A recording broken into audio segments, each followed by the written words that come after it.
Hey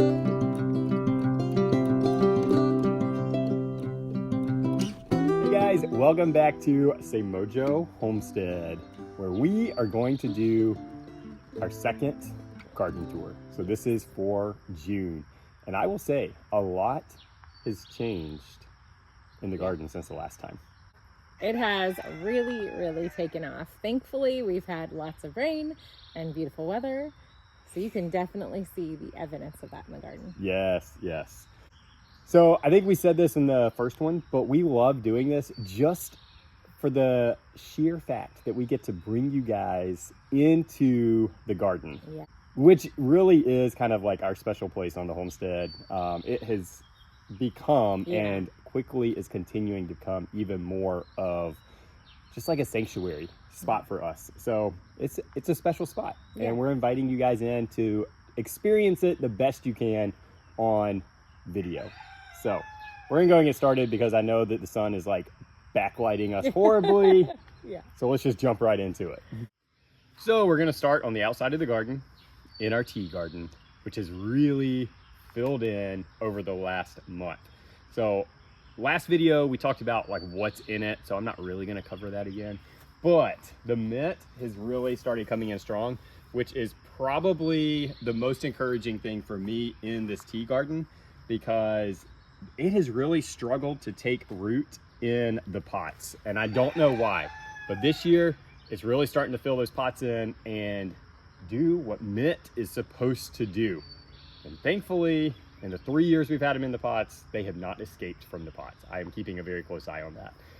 Everything else is doing really good. The lemon balm has like exploded with all the rain that we've had. And ooh, it's actually covered in blooms. Do you guys see that? Last year, I don't remember it blooming, but we got some pretty yellow flowers that will be popping very soon. And then the other thing that has really started taking off this year is our echinacea, which it has done well the last several years it's been in the ground, but this is the first year it looks like it is thriving. So tea garden is really coming along nicely. So over here we have, it kind of looks a little bit more desolate than the rest of our garden, but that's because we're kind of in a transition right now in this space. We went ahead and harvested our potatoes in this bed, and we have planted some squash, which should be coming up very soon. And we also, in these beds right here, planted some Sea Island red beans. Once those start coming up and covering that area, we'll probably put some more stuff in those beds. We also have our green stalks right by the gate of our garden. My green stalk has a volunteer bean in it, so we will see what produces there. I also have some strawberries growing and some tomatoes, and I may have just recently put in some dwarf tomato seeds. I know it's later in the season. Those actually produce in a shorter time than your regular tomatoes, so I figured, hey, it's worth a shot, right? Jeremy's green stalk, he is planting right now. There will be a video on what's going in that later. Okay, over here we have, in these two beds, we have some Sea Island red beans that are some volunteer Sea Island red beans over here, and then I've planted some on this side of the trellis. We also are letting our carrots go to seed. One thing I really want to do is have more of our own seeds from harvested from plants that we've planted. So it's obviously more self-sufficient, but also those plants will be more acclimated to our climate and our soil. So we're going ahead and letting these go to seed so we have some carrots for next year.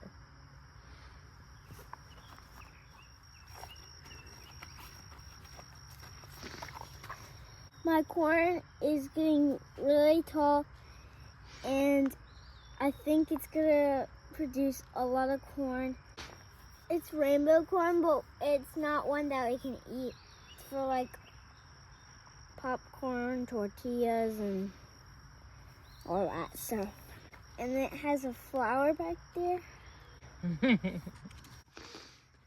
Welcome to Inside the Corn Patch. So we do have patty pan planted down here that is starting to produce. These are our first few. So get that weed out of there, but really excited about that. The corn is kind of shading it out, so the plants are a little bit smaller, but there's still enough sun getting in there to obviously produce fruit. So one thing that we have decided that we will be doing is cutting down the elderberry that is just outside the garden, just to the west of us right now. The reason we're cutting it down is because it's gotten so big that is actually casting shade for most of the afternoon on all of this corn. So we really want to open this section of the garden back up to sun. And we have another elderberry that is flourishing, so we don't necessarily need the one right outside the garden. Okay, so over here we have our cucumber trellis, which I am loving. I want to do this every year. So the biggest thing I love about it, obviously we did it so we could produce a little microclimate here with some shade, but I love how easy it is to see our cucumbers and see when they're ready and to just harvest them really fast. This is fabulous. So we have been getting a ton of cucumbers, which is awesome because our kids love eating cucumbers. We want to make a lot of relish and pickles. I honestly don't know if we'll get that many that we can preserve, only because the kids are eating it and their friends are eating them. And it's so great to have kids come and run in the house and grab a fresh cucumber and enjoy it. But I don't really mind because they're eating fresh veggies from the garden, and that makes my heart so happy.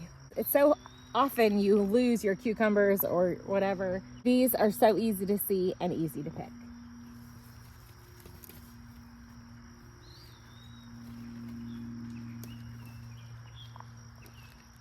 So back here behind our cucumber trellis, we have some melons growing. They are doing really well. I'm excited for harvesting some melons. In the past, we haven't really had dedicated space for them. I'm really excited about this space back here. All right, time to enter our favorite section. And one thing that I am really loving is that we recently got it closed off. So now you actually have to walk the spiral without being able to cheat and walk over some of these rows, which some people were doing, but now you have to embrace it and walk through it. So the spiral is doing really, really well. We have so much squash coming in. Oh, look at this. Delicata squash. This is a volunteer from our last year volunteer plant. So that's always fun when you get the volunteers, because they are obviously from the seeds from your garden, like Cass was saying. So they're more acclimated and do a better job in the garden. But the other thing that is really starting to come in out of this spiral are beans, green beans that are planted everywhere. Now we do have some volunteer that jumped off of the trellis. So those are vining varieties. So we have some that are just kind of vining through this whole thing. But the ones we planted intentionally are the bushing variety. So those are easier to find. The vining ones make us have to hunt for them, but that's okay. The other thing that is absolutely exploding in this spiral are all of our zinnias. And what's about to start blooming are the marigolds. Now, I don't know what variety these are because they are volunteer, but these are super, super tall marigolds. And I can tell they're marigolds because of how they smell. They have that distinct odor, which is good because it keeps pests away. So the other thing that we got planted in here, which was a recent video, are sweet potatoes. So I have been keeping an eye on those, and they're starting to put off new growth, which is a really good sign. So those should start taking off pretty soon. And I see a squash that I'm gonna pick.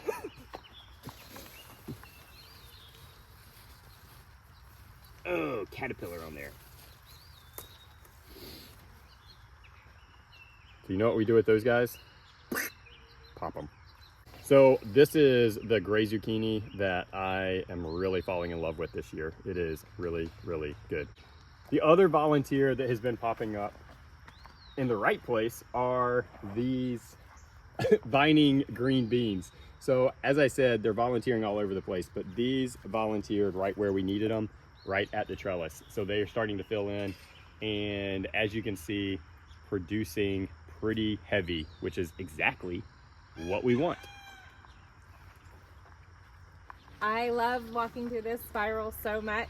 I just can't get over these zinnias. They make me so happy every time I see them. Right here we are coming to our tomatoes. We have tomatoes kind of everywhere in the garden. So these tomatoes are really taking off now, like we were saying, with that rain and the warm weather. They're just doing really, really well. We do need to come through and kind of trim some of them up, but we also have some basil growing right next to them. We also have a tomato over here with lots of blooms on it. I can't wait for that to see them produce. And we have my calendula over here. We went ahead and planted calendula so I could actually infuse oil for soap making. I'm really excited to play around with that right now. I've even looked into zinnias and using zinnias to infuse in oil. A lot of these flowers have a lot of really neat medicinal benefits.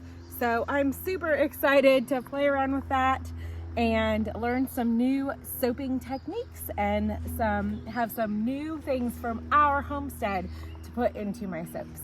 So the last thing I want to share with you about this garden is one of my new favorite places. For my birthday, my in-laws got me this amazing cedar chair that happens to be overtaken with zinnias, which makes my heart so happy. And it's right next to a tomato plant. So really, can you get any better? I don't think so. And Joe has poured himself a glass of milk every morning. We do milk and snuggles, but this morning we haven't yet. So we're gonna go ahead and take a seat. You ready? Can I trim the flowers? Come on up, buddy.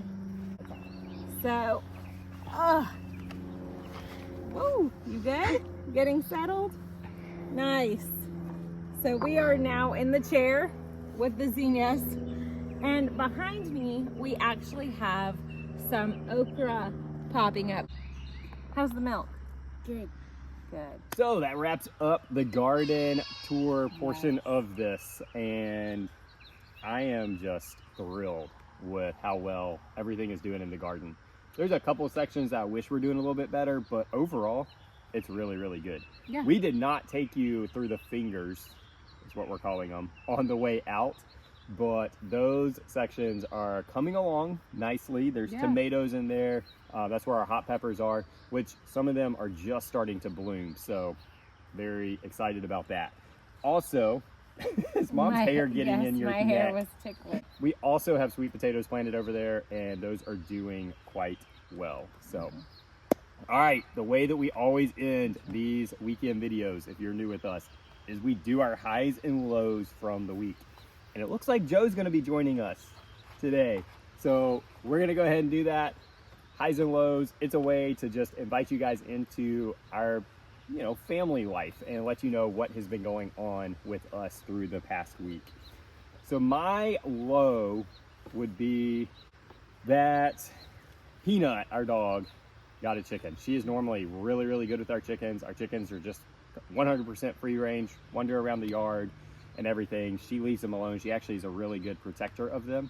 We didn't see what happened. All I heard was some kind of chaos. And so I think it was probably the chicken and Peanut got excited at the same time, and it was more of an accidental, instinctive play kind of thing. But yeah, not happy about that. She did get punished. We will punish our dogs when they do something they're not supposed to. But yeah, lost one of our good chickens too. So that was very, very unfortunate. My high was this weekend. Yeah. And Joe is in the midst of All-Star Tournament. We have been spending the last several weeks in practice, and it's really good to see all of that coming to, like, not an end, but the reward of all that practice. And it's been fun. It's been a fun tournament so far, and we still have a little bit to go, so we don't know the final results. But in second place and can go on to state. My high was my baseball tournament. Tournament? And I don't think I had a low. You didn't have a low? It's been You've a good had week. a good week. I mean, you're in summer, so Yeah. You got a you new shouldn't have a low. bat.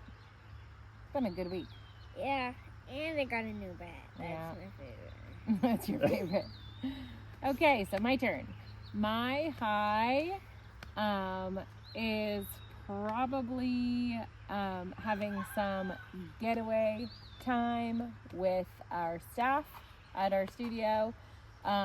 We have a little staff retreat that we do at the end of the year to kind of to wrap up the year and just have some bonding time as a staff. So that's really good. My low would probably be some pests that we're dealing with our cucumbers. I'm gonna go ahead and take care of that this morning. Whoa, milk bath. Okay, people pay a lot of money for that. But I'm gonna go ahead and have to deal with those today. Thankfully, it's not really affecting our harvest. However, I don't want it to get to the point where it does. So that it has been kind of a low dealing with that. Yeah, just discovering it. Yeah. So, yeah. Still fighting those squash vine borers too, but hey, we're staying Yeah. staying ahead of them for the most part. Yeah. Well, thank you guys for joining us. We really do appreciate, again, all of you who follow along with us and keep up with what's going on out here on the homestead. And I hope that you enjoyed your little visit into our garden and all that is going on in it. As always, guys, we hope you have a great week and be blessed.